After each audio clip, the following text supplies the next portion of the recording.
Hello, BookTube. The other day I saw a video on a channel that was new to me, Rammel Broadcasting, in which he tackles a question that is very familiar to me, very familiar to BookTube. The question of adapting books in some way or other into a movie or a series on TV. Uh, and he goes at it from the angle in this particular video. I'll leave a link to it down below. He's got a very good channel. It's not just this video. He's got a very fun, very interesting channel. Uh, in this video, he goes at it from the angle of books that are unadaptable, that he just can't imagine could be put into any kind of visual medium. I found that interesting for a number of reasons, mainly because I spent a long time with a mental list of books that I thought were unadaptable, uh, and one by one watched them get adapted. 25 years ago, Gormenghast was adapted. It was, I'm sure that mega fans of the books would say that the adaptation didn't do it justice, but I think it did. And that raises the whole question of what we mean by whether or not an adaptation does the original justice. As you're going to see, Rammel Broadcasting isn't just saying that books are unadaptable. He's, I think, saying books are impossible to be adapted well. And that raises the question of what that means. What is the essence of a book that you want to see carried over onto the screen? For a long time after the cartoon, I thought that Lord of the Rings was unadaptable. And it was only in retrospect that I realized that the reason I thought that was logistical rather than artistic or aesthetic. I was thinking a major studio would need to invest in a trilogy, and the trilogy would all have to be filmed at the same time. And no one's going to do that. No major studio is going to do that. And I was wrong about that, and that is all that it took. That plus respect for the source material, obviously, since the Lord of the Rings movies did not have $1 billion the way Amazon's Rings of Power did. And they have done nothing but desecrate Tolkien. They've left a stain on that imaginative world that will never be removed. So it isn't a question of just the money that you pour in. It's a question of whether or not you have the vision to capture the essence of the book. And I wonder what you're all going to think about that. I'll leave a link to his video down below, but he gives 5 choices of his own for books that he thinks are unadaptable, and I want to go over his and then give 5 of my own, always with the proviso, and I think he would probably add this proviso himself, that both of us would like nothing better than to be proven wrong, to see a really good adaptation of any of these things. Unless you think there are books out there where any kind of an adaptation would be a desecration, even if it were done with artistic integrity. And if that's true, I would love to know that. I would love to know why that is. But his first choice was Kafka on the Shore by Murakami, which he barred from being adapted mainly because of admittedly ill-defined sense of how magical it is on the page. And I wonder if that's going to carry through for other choices, mine and also yours. Is there such a thing? And how do you know? How do you know that what you're talking about as magic on the page is not just your memory of how magical it was to encounter this book? Are you taking a step back and looking at what actually happens in the book that would make it filmable? Like myself, there was no magic when I was reading Kafka on the Shore, and so I see it as fairly easy to film. And same thing for his second choice, because his second choice has already been done. The Dark Tower saga by Stephen King. He cites the sprawl of it, the scope of it, as a thing that would bar it from being really adapted, from the essence being adapted. And there you see another aspect of his video, and my response, and maybe your response, which is that you can call something unadaptable even though it has in fact been adapted. There was an adaptation of Dark Tower. I thought the adaptation got some of the series right, but I understand what Rammel Broadcasting means about the scope. I just don't think that scope is a bar to adaptation. I mean, look at I, Claudius. It has an enormous amount of scope. It's done in 2 rooms on a budget of $150, 100 years ago, or however long ago it was made. So I don't think scope alone bars things. I think if we were talking about works of fiction, The thing that would probably bar it would be weirdness, complexity. And he leans into that for his next choice, which is Valis by Philip K. Dick, which is a weird book as a reading experience. Um, but I wonder again if part of the reason that he's saying it's off limits is because he fell in love with it when he read it, and that if you didn't fall in love with it, maybe you wouldn't feel that way. To me, Valis seems very adaptable.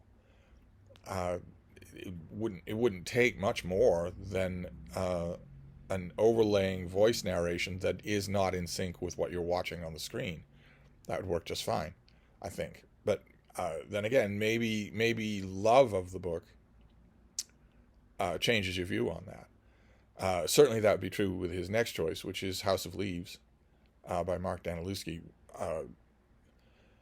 which, well, as you can see from those first four choices, I'm not in love with any of the first four books that he picked. The first four works that he picked, I'm not in love with any of them. You probably are. I know a lot of you are. Probably in his first four, no pick irritates me more than House of Leaves. But I don't know if that's making me readier to say that it can be adapted.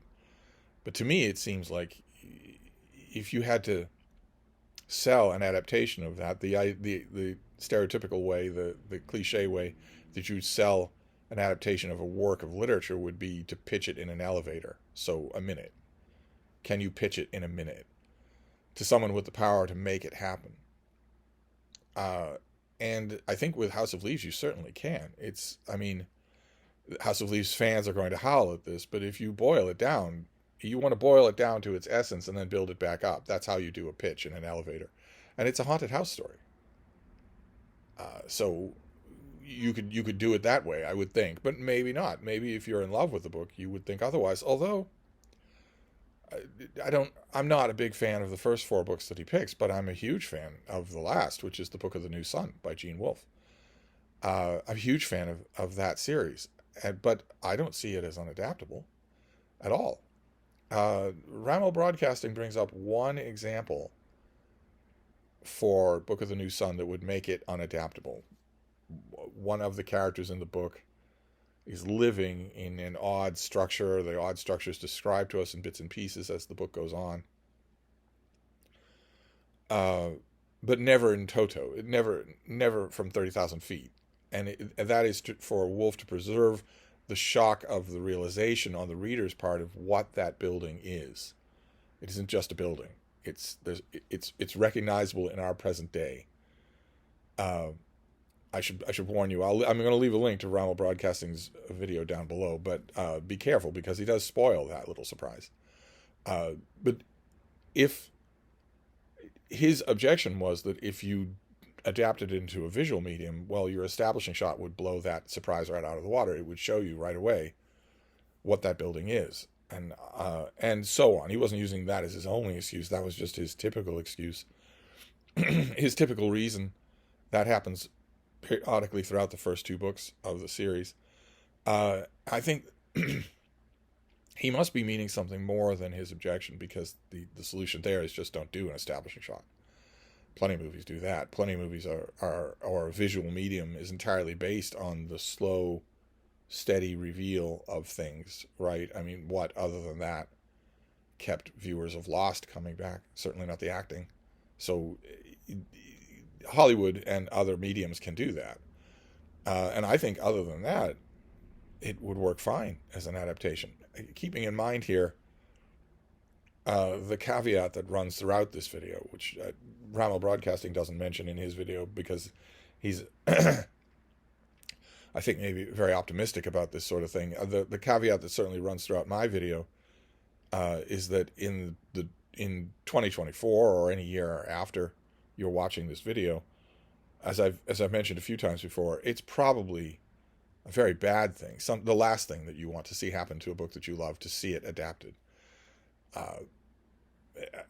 because of the way that Hollywood would do it and the way they're guaranteed to do it. So you probably wouldn't want to see that now, but in a perfect world, in a perfect way, in a perfect world of adaptation, I think Book of the New Sun could be done just fine. And so I wonder, when I'm looking at his choices, I'm wondering, uh, I don't see any of his 5 choices as being unadaptable. And I'm wondering how predisposed I am to that by the fact that I don't like 4 out of his 5 choices. So I thought I would hold that ethos to be true on my own list. I thought I would include at least one book on my own list that I don't particularly like, just to see if I could cast around for a thing that I think would be unadaptable, even though I don't like it. But that's not true for my first pick. My first pick is The Silmarillion by J.R.R. Tolkien. Again, I don't want to go on a rant about Amazon's Rings of Power. The less said about it, the better. It's a crime. It should be a crime. It's a stain, certainly. And because it is such a stain, because literally no single little part of it is good, not even accidentally. No costuming, no writing, no casting, no line reading, no blocking, no set directing, no photography, no special effects, no nothing. Not one single detail of it is good. And it cost $1 billion by Marvel's supervillain. I think it's easy to assume that nothing like that will ever be attempted again. The people running this show, who lost 80% of their audience in the first season and the rest of the audience in the second season, are going to say that the reason they lost the audience is because there's no audience for epic fantasy on a broad multi-week schedule. They are absolutely not going to say that the reason our audience left is because we drove them away with a crap product. They're absolutely not going to say that. Instead, they're going to say, and it's going to run through the industry like wormwood, that there's no appetite for fantasy stories on that scale. You can already see this with the superhero franchise. The term superhero fatigue has now become commonplace in Hollywood. Hollywood had 2 paths to take. The reason why superhero movies are tanking one after another is because we are doing them poorly. We are making them to tank. We're making them to antagonize the fans, and the fans are showing that by not going to the movies. Or the other path is, well, no, fans just don't like these things that they made into a $1 trillion franchise. They've suddenly decided they don't like these things. And faced with that option, Hollywood has taken the second one. They've said fans don't like these things. It's not us. It can't be us. Same thing I think will probably be true with epic fantasies. It won't be that the showrunners will say we're doing this wrong. It'll be the fans don't want this. So I don't see much likelihood of the Silmarillion getting filmed. And if it were filmed, it would be a massive undertaking that I think would lose more than it would retain. That's why I call it basically unadaptable. Although I could be wrong. There is a through line in the Silmarillion. There is a through line. And that's the through line is what you want to hone in on in your elevator pitch. And the through line in the Silmarillion is, of course, the Silmarils. It's not the fall. It's not the fall of any kingdom. It's not the finding of any hidden kingdom. It's not dragons. It's not anything. Not anything about the Ainur and Iluvatar. It's the Silmarils. It's the Silmarils and the Oath of Feanor. So there is a through line. You would follow the Sons of Feanor. You would follow the fate of the Silmarils, and whatever touches on that would give you your stories.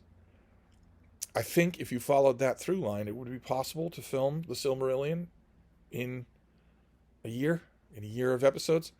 I just don't know how denuded that would feel. So I'm going to put it on my list, even though, as you can hear, I have my doubts. Second book on my list, I don't really have any doubts about. That is The Floating Gods by M. John Harrison. But really any of the Veraconium novels. I settled on the Floating Gods because it, too, has an elevator pitch through line. A space invasion. Basically. Very, very basically. But when we're talking about whether or not a book is adaptable, I think what Rammel Broadcasting was getting at with, for instance, Kafka on the Shore, is that there's more to it than just the elevator pitch. You have to be able to bring across some of the magic of the thing. I don't think that most of his picks have magic, but I know a lot of you, more of you, agree with him about the magic in those books than disagree. And the Viraconium novels are not well read anymore, so it's possible that this is too specialist anyway. But the Viraconium novels are about so much more than just the through line of the plot. I think maybe you could do it small scale. There is, for instance, in the collection that is known as Viraconium Nights, there is one short story that I think would work. You could probably do it. I don't know how much of the magic of the setting you could do, but it's just a fight between two men, so it could work. You could film that. But the setting is so important. This dying city that is so old it doesn't even remember its own past. This world that is so old and so traumatized by so many different things over so long a time that it doesn't know whether or not it's actually real. And yet M. John Harrison invests its neighborhoods and its buildings and its people with a weird kind of grubby reality. I don't know that you could capture that. And then my third choice was inspired by Rammel Broadcasting, by his first choice. But rather than Kafka on the Shore, my third choice is Kafka's Metamorphosis, which has been filmed. I don't know that there's ever been a popular American version. And on one level, you would think, well, surely it has a quick elevator pitch. Man turns into bug. But Kafka doesn't allow any easy reading of his own most famous story. He doesn't allow any easy reading of it.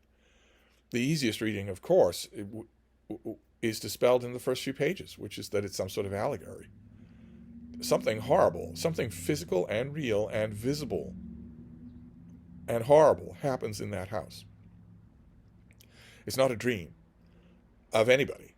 And it's also, not only does something horrible and bizarre happen in that house, but all the reactions to it are horrible and bizarre after that.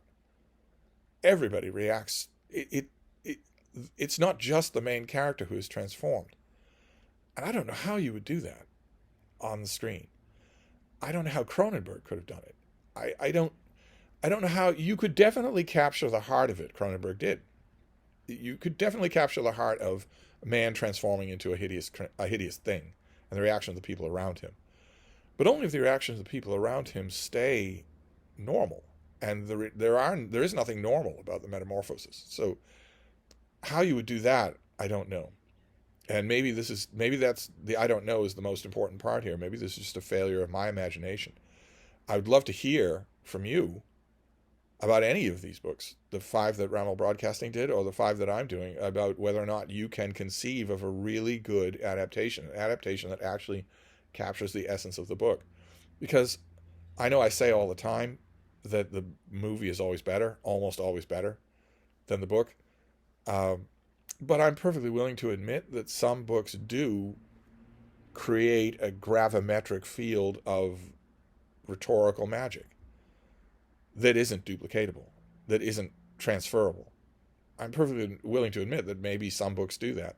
I've encountered very few examples of that. I would have thought for sure, for instance, that the Aubrey and Maturin novels by Patrick O'Brian couldn't be translated. I would have thought that was 100% for sure. I would have thought, well, the elevator pitch is a heroic captain and his doctor during the Napoleonic era on seafaring warfare, which has been done already a million times on screen.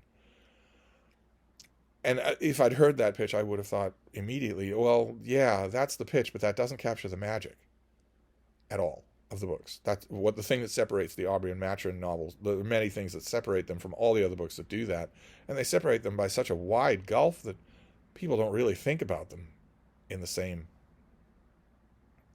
mind frame at all. I mean, ask any fan of seagoing fiction, they'll say they love Horatio Hornblower, absolutely, but that there's really nothing. It's really not anything like the Aubrey and Maturin novels.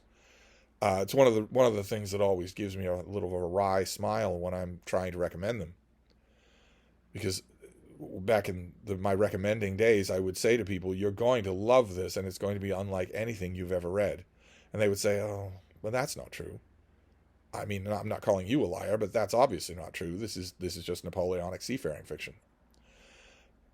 I thought for a long time that element, the element they're not getting, is the thing that could not be transferred, and it was. Master and Commander, the movie, transfers it just fine. Um,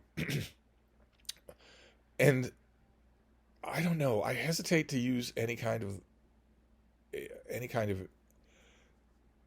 synonym for magic with my next choice. There's definitely magic in the Metamorphosis. It's a weird, dark kind of magic, but it's definitely there. But my next choice is The Catcher in the Rye by J.D. Salinger. And Salinger, I'm not a fan of his. I wanted to put a book on the list that I was meh about, in the same way that I am about lots of the books on Rammel Broadcasting's list. So I thought about Catcher in the Rye, which again I don't think has ever had a popular U.S. adaptation. I don't think it's ever been adapted by a U.S. movie studio. I don't know why that is. Legal reasons, something, copyright, or something like that. Or maybe people are just staying away from it. And I would understand why. Because if you did that 30-second elevator pitch for Catcher in the Rye to some board executive who has more money than God, you would have time left over. In summarizing the book, Disaffected Teen. That's it. That's the book. One of the things that books can do, that really effective books can do, and I'm perfectly willing to admit Catcher in the Rye is really effective. One of the things that really effective books do is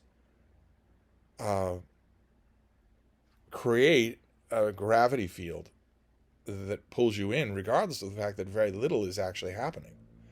Very little that would make a movie is present in Catcher in the Rye. And what there is could be done very quickly, I would think. But could it be adapted? Oh, I don't know. I thought the same thing about, for instance, My Dog Tulip. I thought, it's not that you couldn't adapt this. Why would you bother? And almost nothing happens. It's all the kind of day-to-day quotidia that dog people would find fascinating, but the general popular viewing audience would wonder why they were watching this thing. And yet, My Dog Tulip was adapted. They chose animation with a great voiceover, and it worked. That combination worked. Maybe some combination like that would work for Catcher in the Rye. I don't know. I find it a little hard to believe, but my final choice is big. Catcher in the Rye would not be a long movie. I don't know who you would get to star. I suppose it would have to be Timothée Chalamet. But my next one is big, and again, I don't think there's ever been a popular attempt to adapt it, and that's Gravity's Rainbow by Thomas Pynchon. And on the surface, again, in that elevator pitch, it would be easy to reduce the book to a line, which is the essence of an elevator pitch. Can you reduce this? Can you get this across in a line? And you could easily do that. You could, with Gravity's Rainbow, what would be the line? A Bridge Too Far on acid, something like that. Band of Brothers on acid, and that would get the dumb studio executive, since he also is on acid. That would get his attention. Oh, now I'm listening, and that would give you a chance to maybe mention that this book is an American classic, that it's a cult classic, that there's so much more going on, that we could push the boundaries with this thing. I just don't know that. Again, I hesitate to use the word magic, and I think that Pynchon himself would revolt at the term magic, but the sense of being trapped in Gravity's Rainbow, I don't know that you could convey that in any kind of an adaptation. I think with Gravity's Rainbow, the length of the adaptation would be death. It should be a 90-minute movie. I don't know how you would do that, but the longer it is, the longer your adaptation is, I think the worse it would be. But I'm not 100% sure why I think that. So actually, I'm not 100% sure why I think any 5 of these 5 are unadaptable. Maybe it's that sense of carrying over the magic that isn't possible, but maybe that is possible. So I want to know, naturally, about you. I want to know what you think. Do you have a list of written works that you consider to be unadaptable? Of course, I think we're talking about fiction here. And if so, I wonder how many of your reasons boil down to what I mentioned at the beginning. Just a sense of, my encounter with this book was so magical so personal and so magical. We've all had that. That I don't think anyone could capture that on film. Or maybe even so far as to saying I don't think anyone should try. That it would be a desecration to try. I don't think I feel that desecration part. I have watched people try to adapt the Jungle Books, for instance. I've watched a few different attempts to do that. I definitely felt personal magic reading that book and rereading it. I don't think that any of the attempts have come anywhere close to capturing any kind of magic, but I didn't rebel against them. I expected them to disappoint me, and they did. But I'd have been happy if they didn't. I'm just curious. We live in the age of film and cable adaptations. So I don't think that any of the things on Rammel Broadcasting's list or mine are off the table at all. I'm kind of amazed that no one has tried Gravity's Rainbow. Or, a bunch of other things. Dragon Riders of Pern would be another really good example, but there are plenty of other examples. So what is on your list? And if you make a list, is your list mostly trippy stuff like House of Leaves? Like, I don't know how well John Brunner is remembered anymore, but Samuel Delaney's Dahlgren, could that be filmed? I don't know. And if that's true of Voyage to Arcturus, would we be aiming at trippy stuff? If that's all, if you're making a list like that, is that what it would be? I'd love to know. Feel free to let me know. And I'll leave a link to the original video down below. I just find this subject fascinating. Any kind of adaptation discussion I find fascinating. But anyway, I'll wrap this up for now, and I'll be back. Thanks, BookTube.